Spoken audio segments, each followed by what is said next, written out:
Sekarang kita nak berkongsi kepada anda semua adalah satu langkah yang dilakukan oleh Universiti Sains Malaysia untuk memperluaskan lagi bidang pengajarnya sehingga ke peringkat antarabangsa dan juga menjadi tarikan pelajar luar negara. Jadi kita nak bercakap berkenaan dengan topik tersebut pada pagi ini. Menerusi panggilan video Google Meet, kami bawakan iaitu Profesor Datuk Dr. Narimah Samad selaku Timbalan Naib Chancellor Akademik dan Antarabangsa Universiti Sains Malaysia. Assalamualaikum, selamat pagi Prof. Waalaikumsalam, selamat pagi. Okey, mungkin mukadimah ini kita mulakan terlebih dahulu. Kalau Prof boleh berikan sedikit pengenalan ataupun mungkin latar belakang berkenaan dengan USM Universiti Baru, silakan Prof. Okey, Assalamualaikum, selamat pagi Rizwan, Syahidah dan juga selamat pagi keluarga Malaysia pada pagi ini. Terima kasih diberikan peluang untuk bersama-sama Selamat Pagi Malaysia pada pagi ini. Untuk makluman, USM mengorak langkah dengan menawarkan program-program akademik yang mana bertujuan untuk mendapat pengiktirafan antarabangsa dengan bekerjasama dengan beberapa universiti di peringkat antarabangsa, dan terkini pihak USM telah mengadakan kerjasama melalui program pesisir yang terkini pada bulan Januari kita telah menandatangani perjanjian sefahaman dengan Europe Global School University yang berpusat di Paris dan telah membuka cawangan di Istanbul, Turki. Melalui program tersebut, mereka akan menawarkan program-program USM secara pesisir di basis TAS Turki, Istanbul, Turki. Pihak kami, saya dan beberapa orang rakan telah melawat pusat ini pada awal Jun dan turut serta dalam lawatan tersebut kami menerima lawatan daripada YBM Pendidikan Tinggi iaitu Datuk Seri Dr. Nur Aini Ahmad dan juga Ketua Pengarah Pendidikan Tinggi serta Ketua Pegawai Eksekutif NQA turut hadir untuk melihat pusat ini dan meninjau persiapan yang dijalankan dalam usaha menawarkan program-program akademik USM daripada Istanbul, Turki. Itu dulu.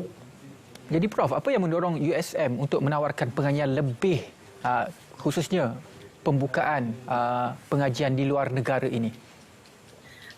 Baiklah, untuk model penawaran program akademik di luar negara ini ataupun pendidikan merentas negara, transnational education ini amat popular dan di mana penawaran program-program akademik berada pada negara yang berbeza daripada negara asal. USM antara universiti terawal di Malaysia ini yang memulakan langkah ini sejak tahun 2009 melalui usaha-sama USM dengan Karanataka Lingayat Society Belgaum, India bagi menawarkan program doktor perubatan di India.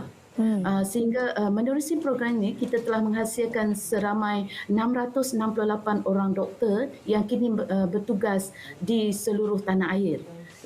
Dan pada masa kini juga saya juga baru saja melawat usaha-usaha penawaran dan penerusan daripada segi jaminan kualiti program ini 2 minggu yang lepas, yang mana kita dapati masih ada 310 pelajar kita belajar di Belgaum, India ini. Program ini merupakan satu agenda pengantarbangsaan yang mana kita menggalakkan pertumbuhan dan pembangunan pendidikan inklusif dan terjangkau oleh pelajar di negara Malaysia dan juga seluruh dunia.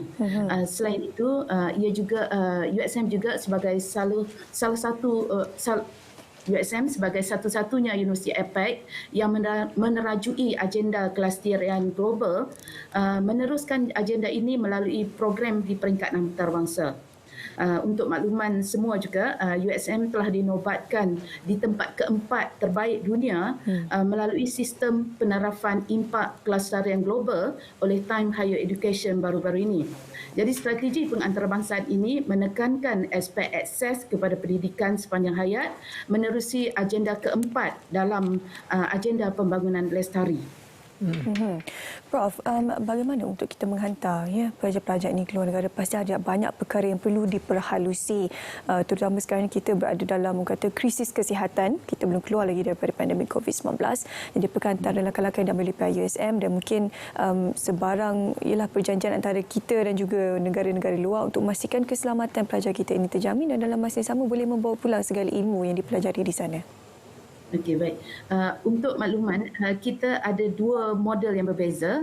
Untuk kerjasama kita bersama dengan KLE di India itu, pelajar-pelajar yang dihantar adalah pelajar Malaysia belajar di KLE itu untuk mendapat kemudahan akses dan juga perkhidmatan yang berkesanlah di sana, ya. Jadi dari hal keselamatan itu, kalau dilihat sepanjang tempoh COVID bermula, penutupan di Karnataka itu sendiri hanya di sekitar 2 bulan, ya.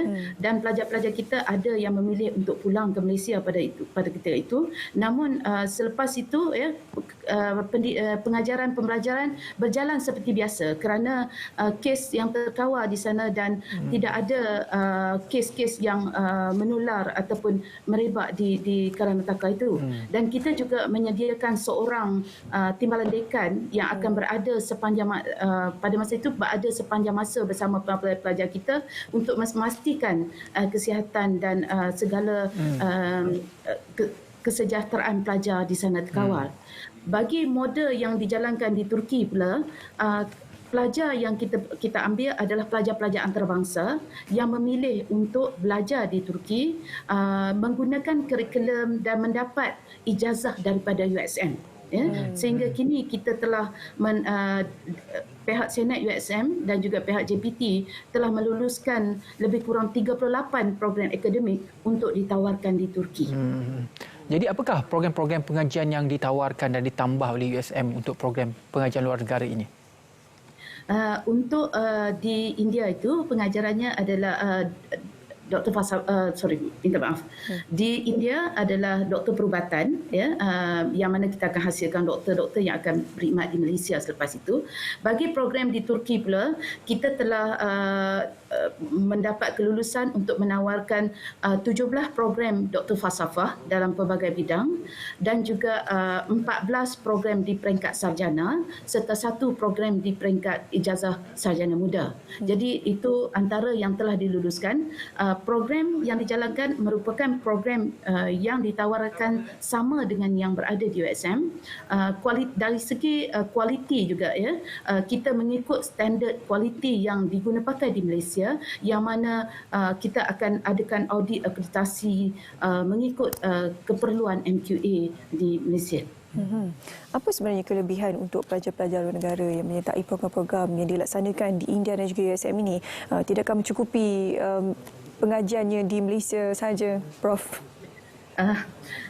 Ada beberapa kelebihan berbanding pelajar yang berada di USM. Kualitinya kita tetap sama dengan pelajar yang berada di luar negara. Ya, daripada segi kualiti itu kita tidak boleh bertolak ansur lah, ya. Jadi dalam hal itu kita akan adakan audit tapak, ya, sebelum kita benarkan program-program itu ditawarkan, ya, program standard yang hanya telah mendapat akreditasi penuh oleh MQA yang boleh ditawarkan di luar negara itu, ya. Selain daripada itu, pihak kami juga telah melawat tapak, iaitu tapak di mana program ini akan ditawarkan, yang mana kita akan pastikan bahawa keperluan setiap kursus itu sama dengan apa yang ditawarkan oleh pusat-pusat pengajian di USM ini. Bagi program pasca kedoktoran, bagi program-program pasca siswazah pula, kita akan pastikan penyeliaan itu berlaku yang mana penyelia utamanya berada di USM dan penyelia bersama adalah daripada rakan kongsi kita di sana. Jadi dari segi kelayakan seseorang penyelia juga akan dilihat dari peringkat USM untuk memastikan kualiti itu terjaga. Ada kelebihan lain yang kita boleh lihat adalah kita mendapat limpahan pelajar apabila hal ini berlaku kerana sebahagian pelajar itu mereka bekerja di negara masing-masing. Jadi apabila kita tawarkan program dalam bentuk pesisir ini, mereka masih boleh mengikuti program-program USM tetapi berada di negara masing-masing. Secara ringkasnya, Profesor mungkin boleh kongsikan perancangan Universiti Sains Malaysia pada masa hadapan? Okey, baik. Untuk makluman, kita meletakkan bukan hanya satu tempat kerjasama ini dijalankan. Terkini kita juga telah bekerjasama dengan Osaka University, Jepun, yang mana Osaka University telah memilih USM sebagai salah satu pusat untuk ASEAN campus mereka. Ya, kita juga sedang mengadakan perbincangan dengan Keele University, United Kingdom dan Queen Mary University London untuk melihat usaha-sama menawarkan program secara dual degree. InsyaAllah. Okey, baik. Semoga sebarang ataupun apa jua program rentas negara ini dapat beri manfaat untuk pihak universiti dan juga pelajar. Terima kasih Prof sampai kita hari ini menerusi Google Meet untuk berkongsi berkenaan dengan program-program yang ditawarkan oleh pihak USM. Ya, dan terima kasih. Selepas ini kita akan bersama dengan. Terima kasih banyak-banyak Prof.